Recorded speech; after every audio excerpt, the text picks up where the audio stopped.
So hello vinyl community thingy. Today I thought about doing a response video to the acquisition network's lucky 13 questions. And if you want more knowledge about this thread thingy, you can go down to his channel. I might if I remember, I'll put a link down below in the description.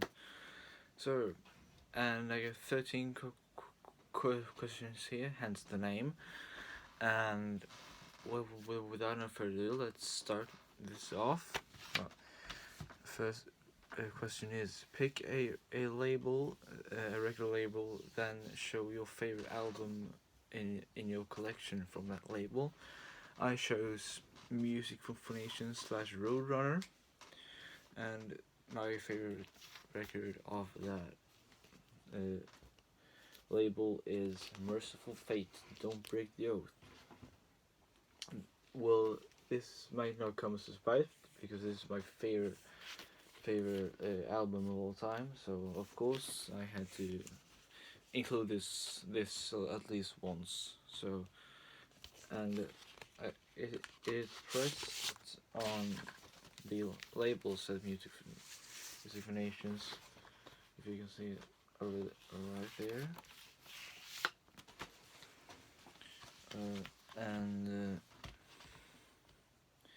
And it is on both. I think it was signed to Roadrunner, but it just came out on Music for Nations. You can see it. Well, it's probably Roadrunner, but yeah. So that was Merciful Fate. The next question is an album whose artwork is truly bizarre. It is some kind of. We have Hellhammer, Apocalyptic Raids. There is a lot of weird things on this cover. That's why I'm blocking this, because I don't know if you can show this over here. It's like a demon with one of his horns like broken off, and he's sitting on a throne, holding a staff of some sort, and he has his pee out. And yeah, amazing record, but kind of weird cover art in my opinion. Okay. 3. The record in your collection that is in the worst condition. This is the first one that came to mind. That is Rock and Roll Over by Kiss. You can see this. There is not much ring wear though. It kind of somewhat of seam split. It just really like torn here. It's like almost, it looks like bent in some places. The sleeve is just like taped in every corner, and it's just kind of like worn out on the top here. Well, if I remember correctly, this plays like really nice though, so that's not a real issue. Yeah, Rock and Roll Over by Kiss. Okay. Number 4, a band or artist that's only released one album. I don't know if it's a sheet, but it's a compilation of a band's 2 demo singles, and it's Sarcator. We got the cassette here because that's the only format they have released it on. I kind of know these guys like in person, and they're really nice dudes. And this is like extreme metal, almost like a death. Their second single, Subceptual Noise, in their song Disillusion, has a lot of early death influences. So this is a really nice album if you want to check that out. It's a really cool artwork, though you have to stream it because the cassette is sold out, at least so what you can buy it online. They released it on Redefining Darkness. Those copies are gone, long gone. You can just buy it at the shows. So, and I saw them 2 months ago or something, and yeah, This is a really nice cassette. Fuck. Yeah. The fifth question is: show an album with a song whose lyrics actually reference the band by name. And this is a kind of obvious one, because these band do it all the fucking time.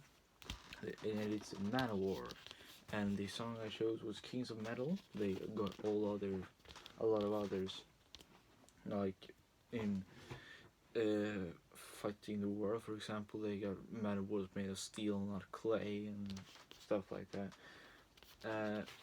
And probably in Hail the Immortals and all that stuff. Like, we all can agree 50% of the Manowar discography is about how fucking cool Manowar singing about how fucking cool they are. And you know I'm right, because and the lyrics I chose for this one is: other bands play, Manowar kills. When they talk about all the other wimpy bands, and they were probably referring to the LA glam metal scene that happened at the same time, and they were true metal. They were like heavy metal, not like those poser bands, except that they were a lot of heavier bands at the time. But though we don't go into discussion about next question: an album that everyone considers either amazing or important. This is more of the important stance, but it's people are kind of torn on this album anyway. But the album I chose is the Black Album by Metallica. Well, I saw Metallica live in last year, 2019, and they played like 5 Black Album songs, and I'm not really a big fan of the Black Album. I just listened to their mainly the first 3. I like Injustice for All. I can throw that on sometimes, but those are the main 3 that I'll actually listen to. Well, I kind of like Sad But True, but not really anymore. Well, this is... I kind of liked it at the first, but I could kind of grown out of it a bit. I don't really think it's that good. And yeah, this is... Everyone knows that this is... Well, you can show the back, so you definitely know this is Black Album, because you can't see it. The sun is like blocking everything. I don't know if it gets better now. No, it doesn't. Oh. Yeah, well, this is a kind of a departure. And Justice for All was already a departure with a more heavy metal sound. And this was like straight heavy metal. Almost. Yeah, an album that many fans of its genre might have missed. This is an album that I talked about earlier before, I think. This is Orange the Enforcer. It's kind of like just straight hit speed metal. They are a German band. They are on Noise, so they might get forgotten, because all the other big German bands like Creator, maybe Running Wild to some extent, with their early career, they were more focused on being a speed metal band. But this is a really amazing speed metal album. My favorite track probably The Rack. Everyone should listen to that after this video. But as I said, it is on Noise, so it's probably there are people, probably noise completionists, that well I need everything from Noise. So this is the Canadian pressing. I think it's some Bonsai. Is expensive as fucking hell. It costs like $70, but this is a little bit cheaper. It tops like $40.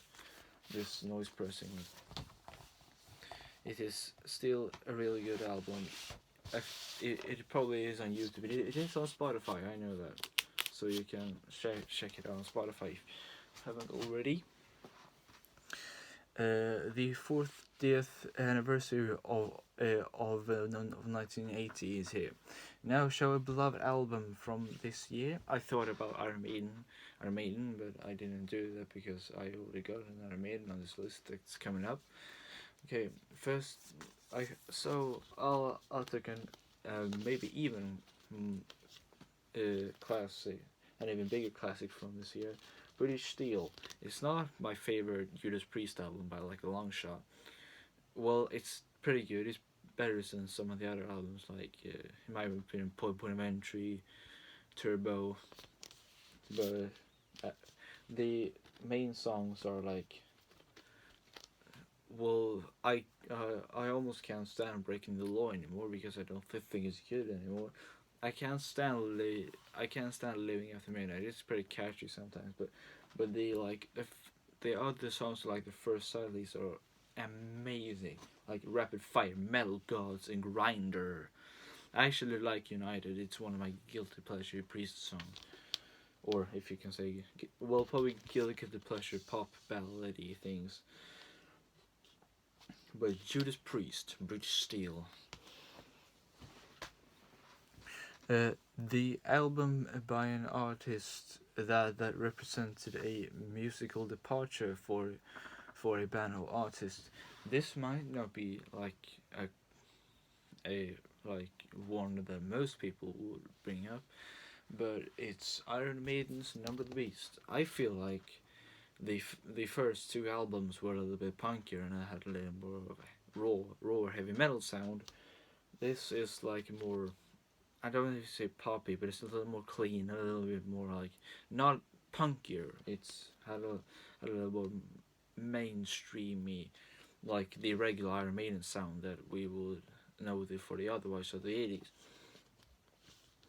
That's why I prefer the Paul Diano era because one, I think the albums are like good overall. They are not like one song is good there, one song is good there, like it is on most Dickinson albums. Everyone must agree with that. Like Number the Beast, this album is more filled with filler than a porn star's breast. But yeah, uh, but yeah, this is the musical departure.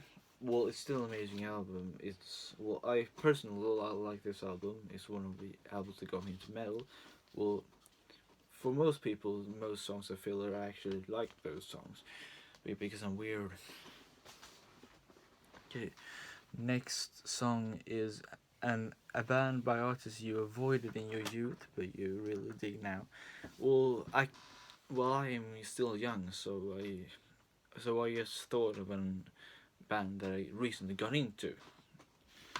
I oh, as I can't do that because I just think I avoided them. I just didn't really know. Well, I knew about them, but I didn't really listen to them. And that's Tokyo Blade.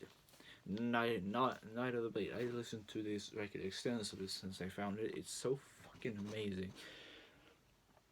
The like title track is so amazing, and like sure there are some dips, not as good. Like Love Stuck isn't that good. Well, it's decent. It gets stuck in my head. It's pretty good. Well, with songs like Unleash the Beast, Where Warriors of the Rising Sun, and Night of the Blade, you can't go wrong with this album.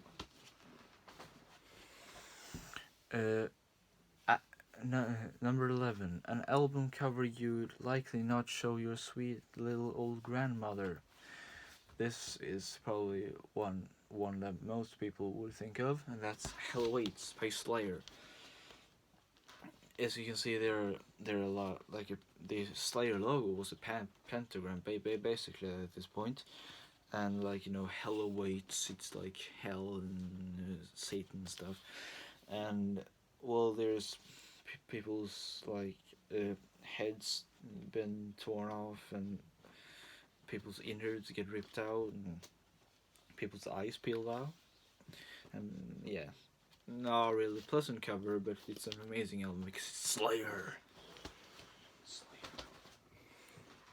And okay, number 12, an album that has a childhood significance for you, and then I should tell you why.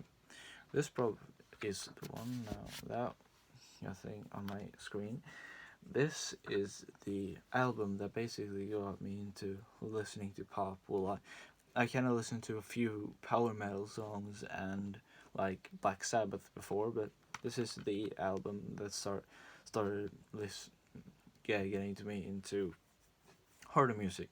Well, harder, but a little more rock music. And ever since I heard this and then Rainbow, I've been stuck ever since. And well, you can kind of like, it's weird because it's compilation. You can't do that. Well, I thought about having the White album because it was the first album I ever bought in a record store. But this is it is a really good compilation for those who want to get into the Beatles. I'm myself more of a fan of their later output with their more psychedelic, like what's called Sgt. Pepper. That's my favorite Beatles album. So okay, now we have the last question over here. An album with the same song title as the album title and as the band title. I actually don't go the actual album that this song is from, but I got the live album that this song appears on. And that is it's the song Motorhead from the album Motorhead by the artist Motorhead, which most probably people have heard before. This is the album, live album, No Sleep by Hammersmith. It's the closer of the album, and there's actually some songs on this album that I prefer over the studio versions, like Metropolis and Capricorn. So, and everyone knows Motorhead. Everyone loves Motorhead. So, and yeah.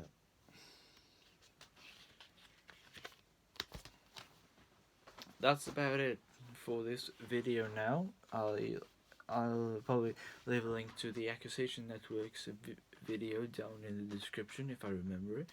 And have a nice day and stay fucking metal.